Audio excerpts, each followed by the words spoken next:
Kanpur police commissionerate ने cyber ठगी करने वाले 7 लोगों को गिरफ्तार किया है। पुलिस लाइन में प्रेस वार्ता के दौरान पुलिस कमिश्नर बीपी जोगदंड ने मामले का खुलासा किया है। चाइना से ऑपरेट हो रहे साइबर फ्रॉड का पूरा नेटवर्क को कमोडिटी एक्सचेंज के नाम पर ठगने वाले 3 और अभियुक्त दबोच लिए गए हैं। ठगी करने के लिए चाइनीज अभियुक्तों ने फर्जी वेबसाइट बना रखी थी। कभी गेम तो कभी लोन और कभी कमोडिटी एक्सचेंज के नाम पर लोगों को फंसाते थे। मोटी रकम हासिल करने के बाद अभियुक्त वेबसाइट को क्रैश कर देते थे। चाइनीज मास्टरमाइंड की तलाश में कानपुर कमिश्नरेट की क्राइम ब्रांच जुड़ गई है। इसके पहले भी ठगी करने वाले 4 अभियुक्तों को क्राइम ब्रांच पकड़ चुकी है। कॉर्पोरेट मंत्रालय भारत सरकार द्वारा भी चाइनीज नागरिकों द्वारा फर्जी कंपनी बनाकर अपराध करने वाले व्यक्तियों पर कार्रवाई की जा रही है। कानपुर पुलिस कमिश्नरेट की क्राइम ब्रांच टीम द्वारा अभी तक 7 अभियुक्तों को गिरफ्तार किया जा चुका है। कानपुर नगर में पिछले समय में कुछ साइबर फ्रॉड के केसेस दर्ज हुए थे। इसके पूर्व में भी कार्रवाई हुई है। जो वर्तमान में आज जिस कामयाबी के लिए प्रेस कॉन्फ्रेंस की जा रही है, क्राइम ब्रांच के डीसीपी साहब सलमान का टीम के द्वारा थाना कोतवाली में एक अभियोग पंजीकृत हुआ था 409, 467 और 120 और 66D IT एक्ट का। इसमें 3 अभियुक्तों को गिरफ्तार करने में उनके द्वारा सफलता पाई है। जो इस केस के वादी है वो भी यहाँ पर मौजूद है। तो हमको भी खींचना भाई। ये जो रहमान है, उन्होंने 30 अप्रैल से एक शेयर ट्रेडिंग का काम शुरू किया था। जो एक वेबसाइट है idexonline.com।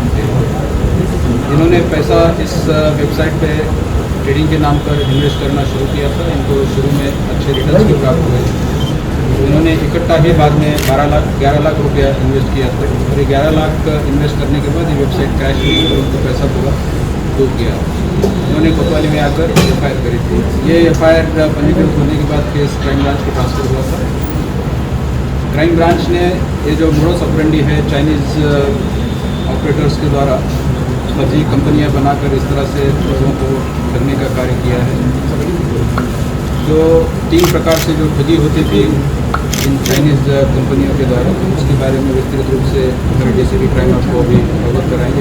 इसने हाल ही में बहुत रिसेंटली 75 ऐसे चाइनीज नागरिकों द्वारा इंडिया में कंपनी बनाई गई, इनके ऊपर कार्रवाई की थी, इनको ब्लॉक किया गया था। कई उसमें चार्टर्ड अकाउंटेंट्स पर भी कार्रवाई हुई है जो ऐसे कंपनी को इनकॉर्पोरेट करते हैं। मोडस ऑपरेंडी ये है, चाइनीज आदमी जिसका नाम विवी है, उसने एक naukri.com पर संपर्क चेक किया। वहाँ पर कई एप्लीकेशंस एम्प्लॉयमेंट के लिए जो लोग डालते हैं, पढ़े लिखे लोग, उससे उसने कई लोगों को संपर्क करके ये ऑफर किया पहले जॉब का, कि पहले हमारे पास जॉब है और आपको ये पोर्टल का काम करना पड़ेगा, हम गेमिंग मार्केटिंग एजेंसी है। अलग अलग तरीके से उनको पहले आकर्षित किया। उसके बाद ये कहा कि चूंकि हम चाइनीज नागरिक हैं, हम डायरेक्टली यहाँ कंपनी नहीं खोल सकते, लीगल हर्डल्स हैं, आप हमारे कंपनी में डायरेक्टर बन जाइए, पेड अप कैपिटल 1 लाख रुपए हम आपको प्रोवाइड करते हैं। जो पढ़े लिखे हमारे नौजवान थे उस झांसे में आ गए, वो डायरेक्टर्स बन गए कंपनी के। तो पहला स्टेप उन्होंने उनको ले लिया।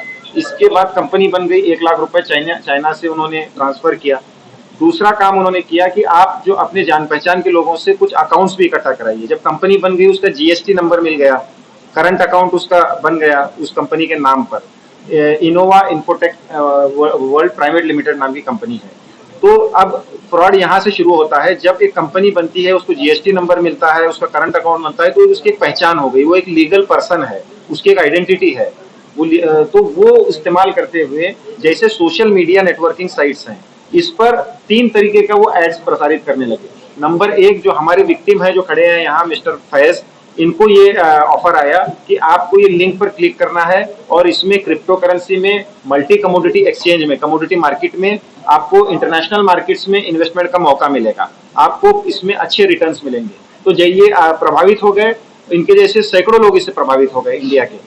तो उन्होंने जब स्टार्टिंग में आदमी टेस्ट करने के लिए 1000 या 2000 रुपए डालता है, तुरंत बहुत जल्दी रिटर्न्स अच्छे आ गए, 3000 रुपए आ गए।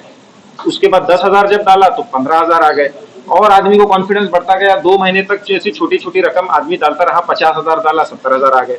तो ये कॉन्फिडेंस बिल्ड होने के बाद 2 महीने 2.5 महीने के बाद लगातार रिटर्न आ रहे हैं, तो उस आदमी ने अपने 12 लाख रुपए या 11 लाख रुपए डाल दिए उसमें।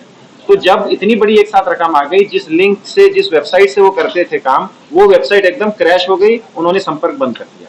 तो ये हमारा कोतवाली में जो दर्ज है एफआईआर का घटनाक्रम है। इसी तरीके से जब हमने पहले के फेरिस्त में 4 लोगों को अरेस्ट किया, वो आगरा के नागरिक थे, उनकी कंपनी का इन्होंने इस्तेमाल किया था, उसका जीएसटी नंबर का। क्योंकि ये पढ़े लिखे आदमी हैं, जब ये देखते थे कि कंपनी जेन्युइन है, यहाँ रजिस्टर्ड है,